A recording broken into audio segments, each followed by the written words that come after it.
মানে আমরা তো আধুনিক মসজিদ দেখে দেখে অভ্যস্ত, কিন্তু এই যে খেজুরের পাতা দিয়ে মসজিদ বানানো, এটা কি আসলে আদৌ আমরা দেখতে পাই?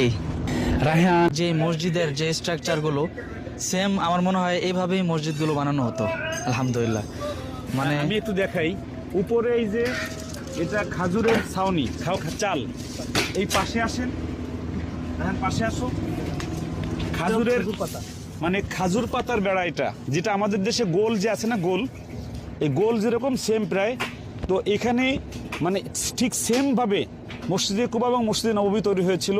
আমরা যেটা কোরআন এবং হাদিসে পাই, ঠিক ওই রকম একটা মসজিদের ফিল এখানে আমরা এসে পেয়েছি। রাসূলুল্লাহ এই ধরনের মসজিদে ছিলেন। আলহামদুলিল্লাহ, আমার অনেক ভালো লেগেছে।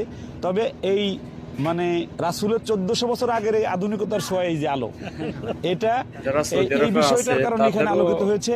এই পাশেই আমরা আমার হয় নাই, দেখেন এই যে খাজুরের বাগান দেখা যাচ্ছে। নিজে দেখতে পারি।